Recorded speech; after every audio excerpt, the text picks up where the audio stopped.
अरल सागर अब सूख गया, इसका पानी सुखा दिया रूस। पहले पानी वाली जहाज चलती थी अरल सागर में, वो समुंदर सुखा दिया। इन लोगों को डूब मरना चाहिए, वहां के लोगों की खराबी है, जूता जूता मार देना चाहिए, फेंक दे इसे, भाग यहाँ से भाग।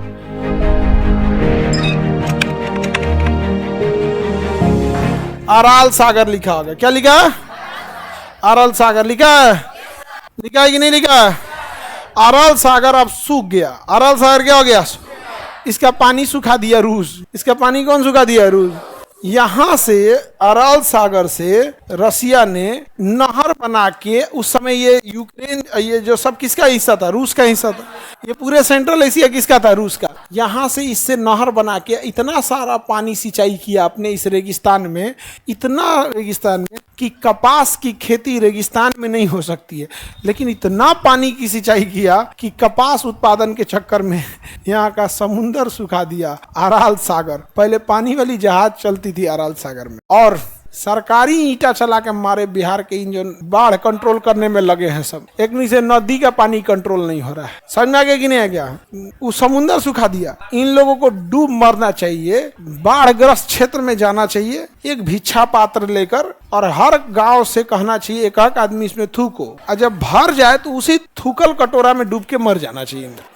इन निकम्मों से बाढ़ कंट्रोल नहीं हो रहा है, और वो भी कहाँ का? कोसी का। यहाँ पे अच्छा, ये बाढ़ कंट्रोल करने के लिए इन सब का दिमाग ही नहीं है, मतलब पिटाएगा जब तक इमरजेंसी लगा के 15 साल भूल जाए बिहार में। देखिए, कोसी नदी में पानी ज्यादा आता है और वो सोचती है कोसी नदी हम गंगा नदी में डाल दें, बट गंगा नदी ऑलरेडी ओवरफ्लो होती है। रीजन कि गंगा में खुद पानी है, और इधर से सोन नदी ले आके ढकेल देती है। सोन को उधर रोक ले और औरंगाबाद साइड में नहर बना के भाई तुम कम डालो गंगा में। किउल नदी जो जिंदगी में पानी ना मिला है, लेकिन बरसात में आके पूरा उड़ेल देती है। नहर से नहर उधर मिला के रख दे ताकि गंगा में पानी का फ्लो कम रहे, ताकि एकोमोडेट कर सके किसको?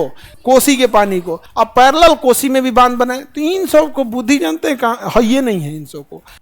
कोसी में बांध कैसे बनेगा? कोसी में बांध कैसे बनेगा यहाँ? और हमारे बिहार के लोगों की मेंटेलिटी, किसी भी लोगों की, किसी समाज की मेंटेलिटी, या किसी को अपना गुलाम बना के रखना है तो सबसे पहले उसे पैसे से कमजोर करो। तो बिहारियों को लोग ने कमजोर कैसे किया जा सके, अपना गुलाम कैसे बनाया जा सके, तो उन्हें पैसे से कमजोर कर दिया गया। जब आप पैसे से कमजोर हो जाते हैं ना, तो केवल व्यक्तिगत बारे में सोचते हैं कि हमारा 3 टाइम खाना कैसे हो जाएगा, हमारा टीना का घर है ढलैया कैसे हो जाएगा, बस एक से ज्यादा नहीं सोच सकते। इसलिए कहा सक कि आजाद देश में गुलामी देखनी है तो आइए हमारे बिहार में, आज भी आजाद देश में आपको मिलेगा। अगर आपको याद करना है कि अंग्रेज कैसे रहते थे तो कभी कोसी और सीमांचल के क्षेत्र में जाइए, दह जाएगा पूरा का पूरा। अभी से लोग अपने यहाँ घरों में जो भीगने वाले सामान या जरूरी सामान होंगे वो ऊंचाई पे रखना चालू कर दिए होंगे। अभी से जानवरों को कहाँ लेके जाना है ये अभी से वो जगह देख रहे होंगे, और अभी से सरकार इस बात की तैयारी कर रही होगी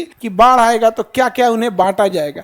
लेकिन इन कामचोरों से आज तक बाढ़ कंट्रोल नहीं हुआ, और इनसे ज्यादा हम कहेंगे कि कितने सोए हुए लोग हैं कोसी क्षेत्र के। मार तमाचा वहां पे जो जाए सब नेता सब घुसने नहीं दे यहाँ पे, कि हम बाढ़ में डूबेंगे चोट्टा तुम यहाँ आएगा। यहाँ पे हेलीकॉप्टर से कुछ नहीं दिखता है, समझा गया? लेकिन उन सबको पता है कि यहाँ का आदमी हेलीकॉप्टर में बैठ नहीं सकता है, इसलिए बाढ़ आएगा तो हेलीकॉप्टर से घूम के 3 राउंड मार के चल जाएगा। नहीं समझ आएगा? वहां के लोगों की खराबी है, जूता जूता मार देना चाहिए। लेकिन अब वो मगध वाला जुनून बिहारियों में अब बचा नहीं है। वो जब मगध था तो था बिहारियों के पास कि मेरा ये अधिकार बनता है। अब तो इनके नसों में मतलब क्या बताइए, बिहार और मगध का बचा नहीं। ये नेताओं के गुलाम बन के बैठ गए हैं कि हमारे क्षेत्र के हैं। कोसी क्षेत्र के आप में बहुत सारे लोग होंगे, अपने आप से पूछ के देख लेना, किसी ने तुम्हारा पूरा साम्राज्य, पूरा जमीन, गांव, क्षेत्र डुबा दिया, तुम हाथ पे हाथ रख के देखते हो। यहाँ देखो अरल सागर को पूरा समंदर का पानी डाइवर्ट कर दिया, केवल उसे कपास की खेती करने के लिए, केवल कपास की खेती करने के लिए। वहां कोई डूब नहीं रहा था, कोई मर रही नहीं रहा था, कोई बाढ़ की समस्या नहीं थी, शौक है। और हम लोग बाढ़ नहीं कंट्रोल कर पा रहे। इसमें दोष वहां के लोगों का है। मारना चालू करें सन वहां का,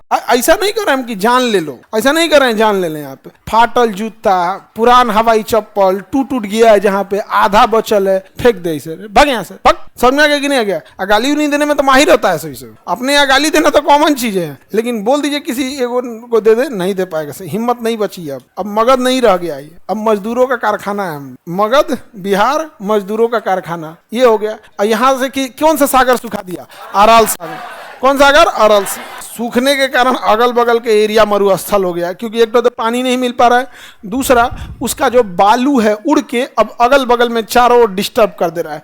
जिसके गांव से नदी गुजरती होगी और नदी के आसपास घर होगा, उनको पता होगा कि गर्मी के दिन में पूरा आंगन में बालू बालू भर देता है, धूल उड़ेगा ना तो भर देगा। जिनके यहाँ नदी के किनारे जिनका घर होगा वहां बड़ी दिक्कत होता है वहां गर्मी के दिन में। तो ये हो गया आपका सेंट्रल एशिया।